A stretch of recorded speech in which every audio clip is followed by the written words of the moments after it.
¿Alguna vez has confiado en alguien débil? Esta frase, aparentemente simple, encierra una profundidad que conecta directamente con las ideas de Friedrich Nietzsche, ese filósofo alemán del bigote prominente que sacudió el pensamiento occidental. Normalmente pensamos que la debilidad es algo neutro, casi inofensivo. Creemos que existen personas débiles pero de buen corazón, así como personas fuertes que actúan sin ética. Pero tanto la película como Nietzsche nos presentan una perspectiva diferente.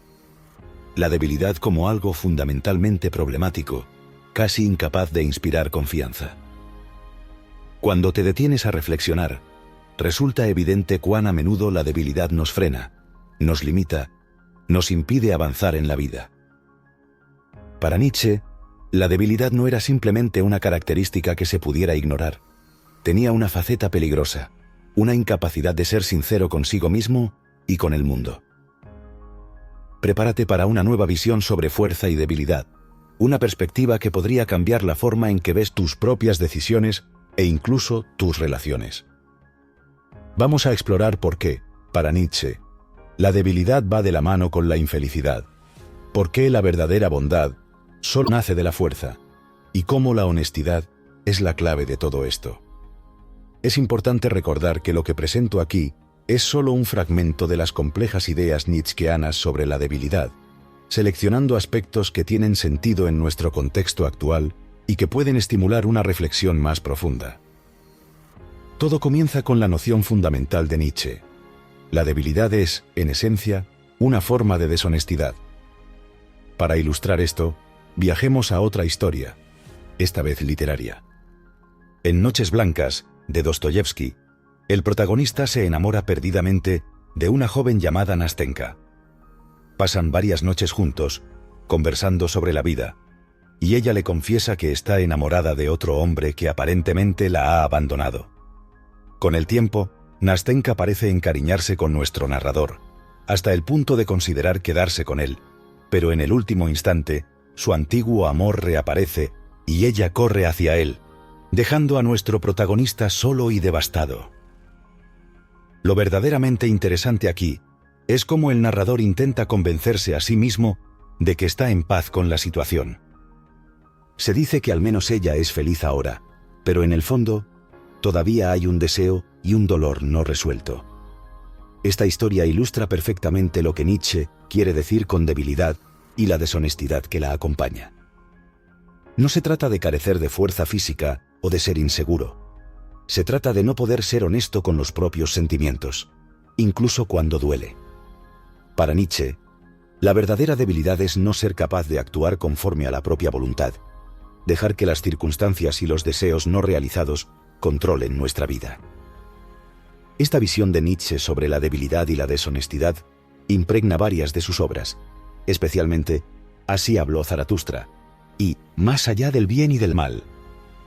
¿Cuántas veces fingimos estar bien cuando, en realidad, queremos gritarle al mundo lo que sentimos? Y más importante, ¿cómo podemos superar esa debilidad que nos ata y aprender a ser honestos, fuertes y fieles a nosotros mismos?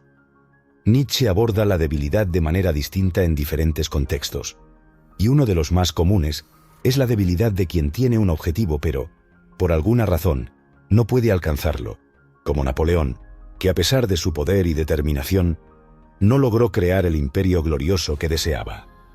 Lo que realmente molestaba a Nietzsche no era tanto la incapacidad de lograr un objetivo, sino cuando esa debilidad llevaba a una deshonestidad consigo mismo. El protagonista de Noches Blancas intenta convencerse de que está bien con su situación, pero la verdad es que no lo está. En lugar de enfrentar la realidad, de admitir que su deseo fue frustrado y lidiar con ello, prefiere engañarse a sí mismo, escapando a una fantasía que le impide aceptar la verdad. En lugar de continuar intentando conquistar a Nastenka o buscar crecimiento personal, finge que ya no la quiere.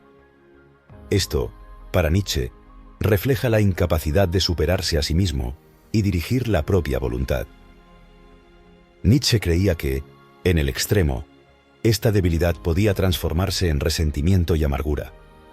En su Genealogía de la moral, sugiere que cuando las personas no pueden obtener lo que realmente desean, ya sea poder, amor, independencia o reconocimiento, comienzan a desvalorizar esos propios deseos. En lugar de admitir su fracaso, prefieren decirse, en realidad no lo quería, convirtiendo en algo despreciable aquello que antes consideraban valioso.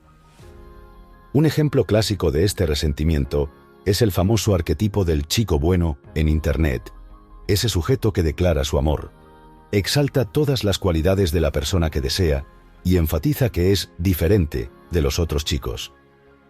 Sin embargo, al ser rechazado, el chico bueno cambia su narrativa. Comienza a insultar a quien antes adoraba, atacando desde la apariencia hasta la moralidad de la persona. Su discurso cambia brutalmente y se queja de que las chicas nunca eligen a los chicos buenos. Este es el ejemplo perfecto de la debilidad resentida que Nietzsche describe. Como la famosa zorra de Esopo, que no alcanza las uvas y decide que estaban verdes, el chico bueno menosprecia a la persona que rechazó su afecto, convirtiendo el deseo no realizado en algo que ahora desprecia. Esta actitud representa exactamente ese modo disfrazado y tramposo que tanto criticaba Nietzsche. Este tipo de persona termina menospreciando precisamente las cualidades que cree que podrían haberle dado éxito con la persona que ama. Mira a los más seguros o atractivos con cierto desprecio, como intentando invalidar su éxito en el romance. Y luego viene esa justificación moral. Está bien, fui rechazado, pero en el fondo soy mejor de lo que necesitaría ser para ser aceptado. Según Nietzsche, esto no es más que autoengaño, una manera soterrada de consolarse.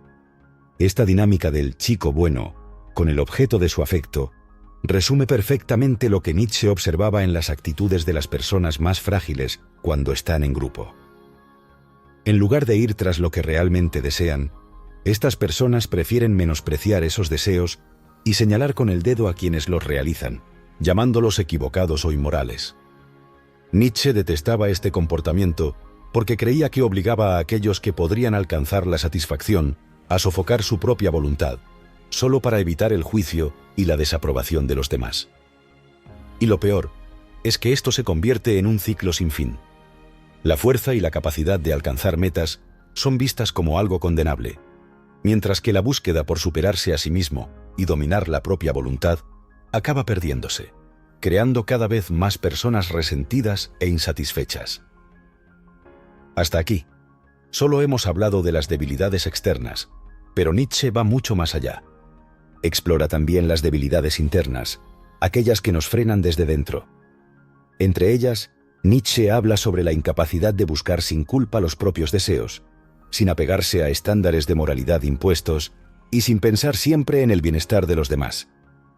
Critica el hedonismo no por ser antiético, sino por mostrar una falta de organización de la propia voluntad. La idea de voluntad para Nietzsche es compleja y muy debatida. Él mismo revisó algunos puntos a lo largo de su obra, especialmente en sus escritos póstumos. En sus últimos escritos, Nietzsche comienza a usar el término debilidad de una manera muy diferente. Ya no es solo una cuestión de fuerza física o externa, sino que representa algo mucho más profundo, relacionado con la organización de la propia voluntad. Nietzsche veía la voluntad de una manera única, casi como si nuestra mente estuviera compuesta por varias fuerzas internas, cada una tirando hacia un lado, compitiendo para guiarnos en diferentes direcciones. Esta idea puede parecer abstracta, pero encaja con lo que vivimos diariamente. Imagina que quieres hacer una taza de té, pero enseguida piensas en cocinar algo, y luego surge el deseo de ir a comprar algo para picar. Estos impulsos, cada uno tirando para un lado, pueden parecer banales, pero cuando no se organizan de manera coherente, terminan dejándonos desorientados y sin dirección clara. Aquí es donde Nietzsche habla de la voluntad desorganizada.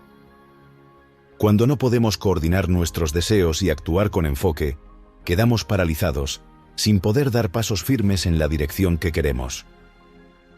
Es fácil ver cómo esto se conecta con la idea de debilidad mencionada antes. Si no podemos tomar decisiones consistentes y comprometernos con ellas, terminamos dejando de lado nuestros deseos y sueños, cayendo en una especie de nihilismo donde, sin principios sólidos para guiarnos, acabamos sin hacer nada relevante. Un ejemplo interesante es el del rey Eduardo II de Inglaterra.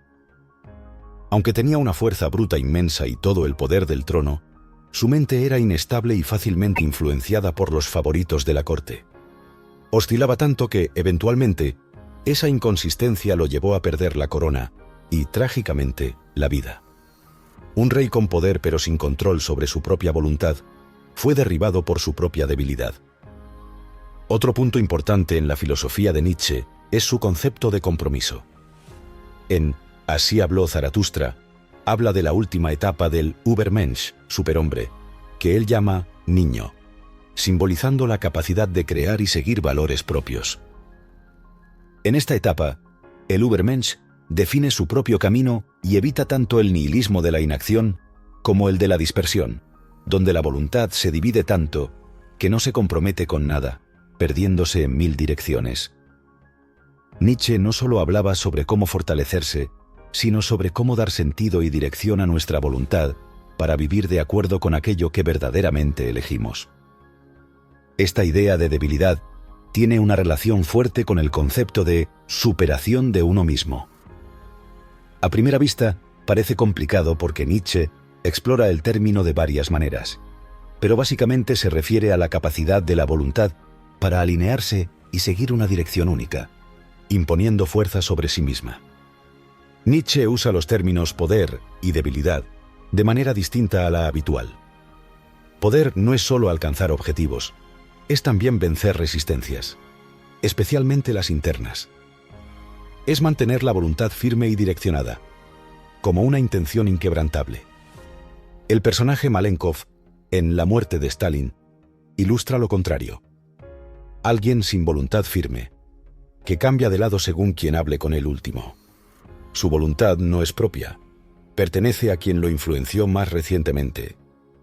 Nietzsche despreciaba esta debilidad, y hasta los personajes de la película la condenan. Gente así no puede ser confiable, ni para los demás, ni para sí mismos. Cuando alguien es voluble, sus palabras pierden valor. El filósofo Byung-Chul Han argumenta que la confianza existe precisamente para llenar esa brecha de control e información. Nunca sabemos con certeza qué harán los demás, por lo que dependemos de la confianza para apostar a que cumplirán sus promesas. Ser confiable, en este sentido, es tener poder, porque las personas creen en lo que dices y dependen de ti. En el caso de Malenkov, no fue considerado adecuado para liderar la Unión Soviética precisamente por esa debilidad y falta de firmeza. Nietzsche también condena esta falta de organización de la voluntad porque cree que, sin una voluntad estructurada, es imposible superar el nihilismo y alcanzar grandes logros que den sentido a la existencia. Nietzsche tenía una obsesión intrigante. Quería que la humanidad alcanzara su máximo potencial, y para ello, creía que todas las diferentes facetas de nuestra voluntad necesitaban seguir una única dirección.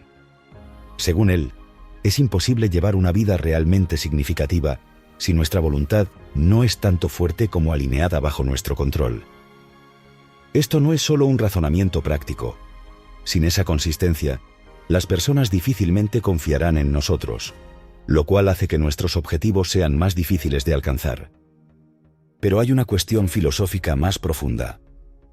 Nietzsche creía que, sin una voluntad poderosa y organizada, cualquier sufrimiento podría empujarnos hacia el nihilismo.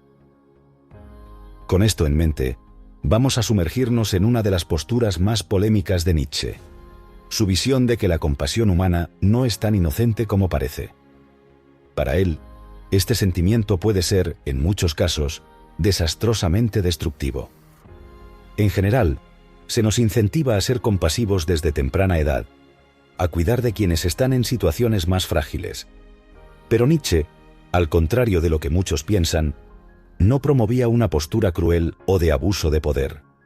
Él veía ese tipo de actitud como una demostración de inseguridad, algo así como un adulto alardeando por vencer a un niño en tenis. Sin embargo, tenía una crítica profunda hacia el uso de la compasión como mecanismo para motivar ayuda. Para Nietzsche, la búsqueda de poder ocupa un lugar central en la psicología humana. creía que nuestro deseo de obtener poder, ya sea sobre nosotros mismos o sobre el mundo, moldea comportamientos como ambiciones profesionales, acumulación de riqueza, autosacrificio e incluso martirio. Y para él, la compasión, especialmente cuando se solicita, estaba profundamente ligada a esta dinámica de poder. Nietzsche veía la compasión para quien tiene poco poder como una especie de arma sutil. En lugar de actuar directamente, estas personas usarían la compasión para reclutar la ayuda de otros, sin necesariamente asumir responsabilidad o deuda a cambio. Esto es muy diferente a pedir ayuda a un amigo o hacer un acuerdo de igual a igual.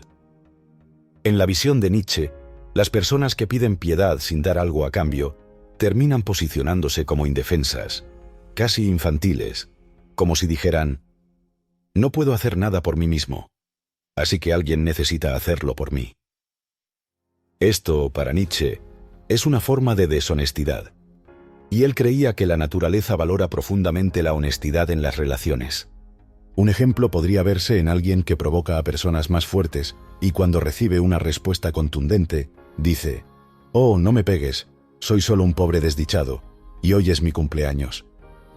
Esta táctica de manipulación busca influir a través de la lástima, usando una falsa vulnerabilidad como escudo. Nietzsche criticaba la piedad por dos motivos principales: la deshonestidad en manipular a otros sin asumir responsabilidad, y porque creía que, a largo plazo, esta dinámica no trae beneficios duraderos. Para él, depender de la piedad para sostenerse puede funcionar temporalmente, pero eventualmente lleva a un sentimiento de desvalorización. Hablemos ahora de un concepto poderoso que Nietzsche tenía sobre la piedad y la magnanimidad. Él veía la piedad, especialmente cuando provenía de alguien más fuerte, como algo disfrazadamente condescendiente. Para él, la magnanimidad era completamente diferente. Es cuando una persona está tan segura de sí misma, tan plena en su fuerza, que ayuda a los demás porque quiere, porque su copa rebosa. El acto de ofrecer piedad, en cambio, Nietzsche lo veía como una trampa que atrapa y debilita al otro, alimentando una dependencia. Incluso si proviene de una posición de poder, es deshonesto, y según Nietzsche, la propia naturaleza detesta cualquier cosa que contenga falsedad. Para explicar mejor, piensa en una relación abusiva. A veces, una persona abusiva utiliza tácticas manipuladoras para hacer que su pareja dependa de ella. La estrategia puede incluir menospreciar las habilidades de la pareja hasta convencerla de que no sobreviviría sin esa ayuda. Con el tiempo, la persona termina creyendo esa idea, ya que no tiene nuevas experiencias que demuestren lo contrario. Este tipo de control es lo que Nietzsche compara con la piedad disimulada. La intención de mantener al otro atrapado, absorbiendo su autonomía para beneficio propio. Ahora, imagina que la víctima incluso pidió ayuda, admitió estar abrumada. En una relación saludable, la pareja animaría al otro a buscar su propia fuerza. Nietzsche pensaba que el piadoso hace lo contrario, como diciendo: yo ayudo, pero solo porque quiero que dependas de mí, y así, aumentes mi poder sobre ti. Es como un préstamo con intereses altos, que solo trae más sumisión. En Más allá del bien y del mal, Nietzsche describe que los nuevos filósofos, aquellos transformadores de valores para el futuro, deberían ir contra esta mentalidad de piedad. En lugar de eso, deberían alentar a todos a abrazar su propio ímpetu de poder, ayudando a desarrollar su fuerza, no a minorarla. Este es uno de los mensajes de Zaratustra para sus seguidores también. La naturaleza vería esa actitud como magnanimidad, no piedad. Estos nuevos pensadores no manipulan a los débiles, realmente les ayudan a fortalecer sus propias bases. La diferencia entre una pareja abusiva y una que realmente ayuda es la misma que Nietzsche usaba para ilustrar la dinámica entre piedad y ayuda verdadera. Para él, esa interacción tóxica era consecuencia de la debilidad, tanto de quien busca la piedad para obtener control, como de quien la ofrece para mantener al otro bajo su dominio. Quien realmente fuera fuerte, según Nietzsche, actuaría con magnanimidad y no usaría la situación maliciosamente. Nietzsche creía que el máximo poder era ser tan seguro de sí mismo, tan independiente y confiado, que no necesitas reafirmar ese poder sobre nadie. Sabes que está ahí, y te sientes bien con eso, al punto de que puedes incluso valorar el poder de los demás y la rivalidad que genera. Nietzsche veía a Goethe como el ejemplo más cercano de lo que llamaba Übermensch, pero no era un comandante de ejércitos ni un tirano, sino un genio creativo que revolucionó Europa con su talento e intelecto. Este ejemplo desmantela la imagen de Nietzsche como defensor del despotismo. Lo que él despreciaba era la debilidad disfrazada de piedad, la falsedad de una ayuda que solo sirve para controlar. Y aquí encontramos una de las raíces más profundas de la filosofía nietzscheana: el rechazo a una vida guiada por la debilidad y la búsqueda de una verdadera afirmación de la existencia. ¿Alguna vez te has preguntado cómo deberíamos evaluar una filosofía de vida? Muchos dirían que por su verdad. Nietzsche, sin embargo, tenía una visión diferente. No rechazaba la idea de verdad, pero creía que las filosofías sobre el valor de la vida no podían juzgarse objetivamente. Todos estamos limitados a nuestro punto de vista personal y experiencia. Cuando afirmamos cómo es la vida realmente, olvidamos que solo tenemos acceso a nuestro mundo interno, sin poder mirarla desde fuera imparcialmente. Por eso Nietzsche se distanció del pesimismo, dándose cuenta de que intentar juzgar la vida en su totalidad, separada de las vivencias individuales, era absurdo. Dado que no podemos evaluar la vida objetivamente, Nietzsche propone una elección: rechazarla considerándola negativa, o abrazarla viéndola positivamente. Pero cada elección tiene consecuencias. Negar la vida lleva a la autodestrucción, mientras que aceptarla representa un desafío enorme.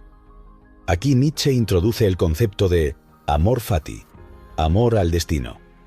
Inspirado por los estoicos, llevó esta idea al extremo, buscando entender cómo podríamos amar la vida incluso en sus aspectos más oscuros. Para él, no era un mero ejercicio intelectual. Nietzsche vivió con una enfermedad crónica que lo postraba por largos periodos, pero en lugar de lamentarse, utilizó ese dolor como combustible para sus reflexiones. Ese sufrimiento adquirió significado, convirtiéndose en algo que casi lo enorgullecía. Así encontró una forma de aceptar y celebrar el dolor. Pero sabía que ese amor al destino requería un tipo particular de fuerza. No el poder sobre otros, sino el poder de superarse a sí mismo. Curiosamente, esta concepción llevó a Nietzsche a admirar a figuras como Jesús. Aunque criticaba el cristianismo, veía en Jesús un ejemplo de autocontrol extremo, ausencia de resentimiento y amor al destino. Jesús no era un conquistador, pero para Nietzsche, su fuerza interna era extraordinaria. Por otro lado, creía que los pensadores más débiles podían ser peligrosos, causando daño no solo a sí mismos, sino a quienes los rodeaban. En El crepúsculo de los ídolos, Nietzsche lanza una crítica aguda contra Sócrates, cuestionando su postura frente a la muerte. En El Fedón de Platón, Sócrates argumenta que un verdadero filósofo no teme morir, pues sería una liberación de las limitaciones físicas. Esta visión de que la razón debe desvalorizar la vida no fue exclusiva de Sócrates.